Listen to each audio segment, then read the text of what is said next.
Hi, welcome. In this video, I'd like to respond to a question I received on my Twitter account regarding why it is that I don't give positive reinforcement for a dog on one of my videos doing a sit in responding certain ways.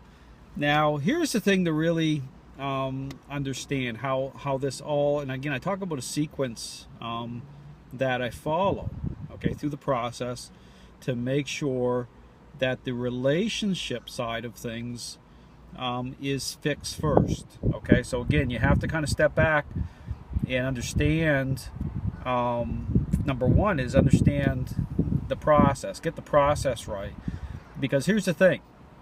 It's very, again, this is very, very common in the dog training world to reward a dog, okay, for responding a certain way, okay. So say a dog doing a sit, you know, we look at that and say, well, that's great. Now here's the thing, okay, is, you know, the temptation is to just want to pet all of the dog, reward the dog. But whenever you consider what you're doing, okay, you have to understand where you're at in the process, okay, what's really happening. And again, if you want a better understanding of why it is that I don't do certain things, or I do certain things after a certain sequence, which I'll talk about here in just a moment, just have to take my example, okay, of how I approach training and apply it to the human world when dealing with a relationship problem between, again, I mentioned this often, this example between a selfish child and a parent. Because the question you have to ask yourself, okay, stepping in, because dogs are social relational animals, there's a lot of very similar parallels here. So people want to know why it is that learning theory, okay, with how it's applied, and again, I'll make the point in a very superficial way, and this really goes into this issue of rewarding a dog, is that right out of the starting gate, the problem with trainers is that they don't have a sense of or consider just how bad the relationship really is between a dog and an owner, how much control a dog has when they step into a process and they begin to you know, look at or paint the picture through motivating a dog to respond without considering how it is. And again, this is very common. Any trainer with experience will understand this, or they'll deny it. Okay, that's common too. But how it is that a dog you can paint a picture that way, and you know, motivate a dog to respond, and a dog continue to hold control in the relationship. Things not get better, even though, okay, within the training environment, and this is where this question goes on. You know. Why don't I reward a dog? Well, here's the thing that could make, and this is hard, and I understand this is a hard thing for people. Okay, this is because this is something that it's almost entrenched. Okay, this is a culture of, okay, I want to pet the dog, I want to be able to pet the dog, reward the dog for a response. Okay, but not stepping back and seeing the problem here. Okay, wanting just to do that because it feels good to the human.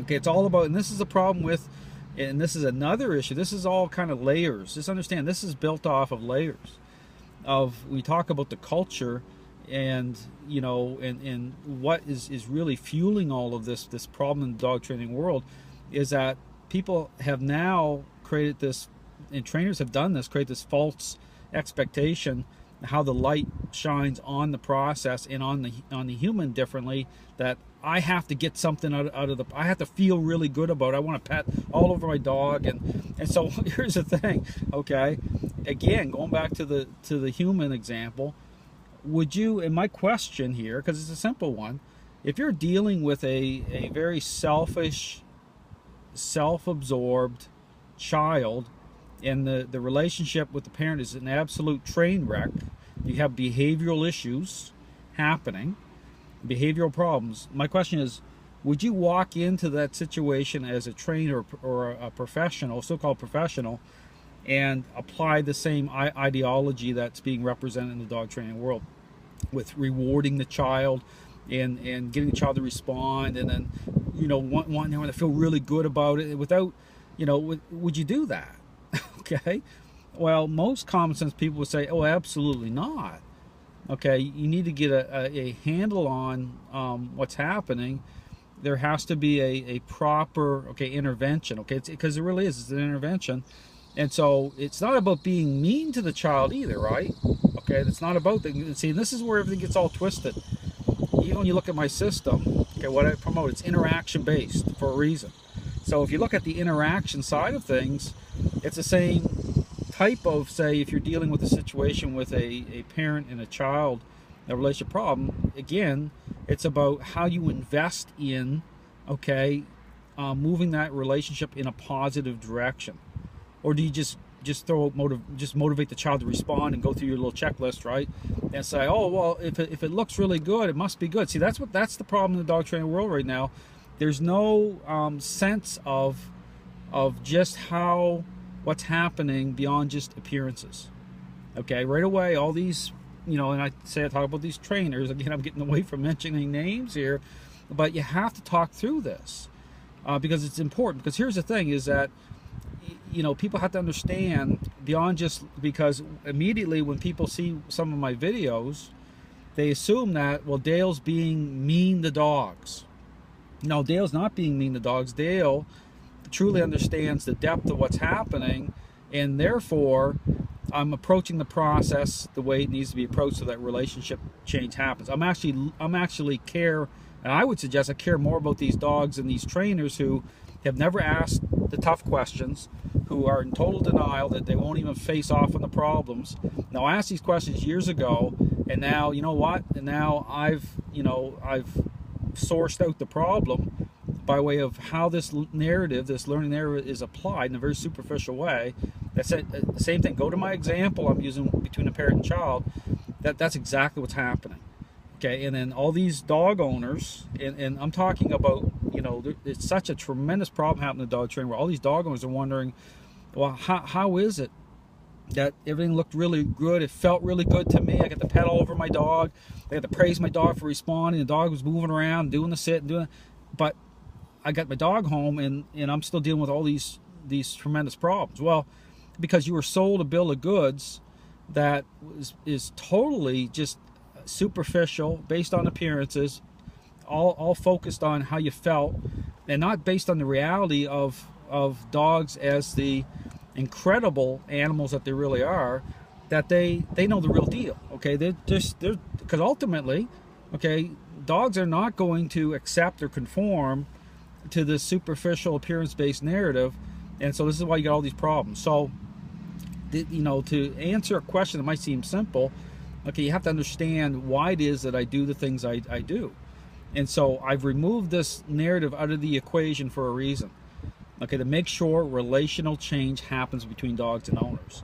So I agree, it can be very difficult looking at what I do based on the culture, okay, but what I would encourage anyone that has questions is take a look at, and I do this in a very intentional way, take a look at my videos that where I'm working with these dogs, and especially my board and trains, and you'll see me, you know, working through this process right from day 1 to day 14, and you will see change happening every day.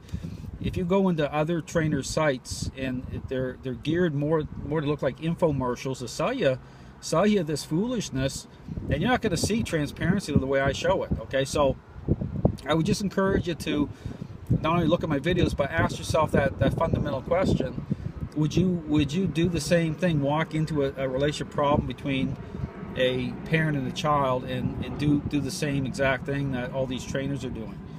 Because that's ultimately what's happening here, is that it goes beyond just response. Trainers are taking response out of context. There's no depth. They're not looking at the type of influence that it's happening. They're applying this narrative in such a way, very superficially, that allows dogs to hold control, and it's very common. And here is the problem. This is why when I talk about this, it's so challenging, because 99.9% of all dog trainers are in agreement with applying the narrative this way. So again, I just want to answer that question. You know, it's important to understand what is happening and why. But again, encourage you to look at my videos.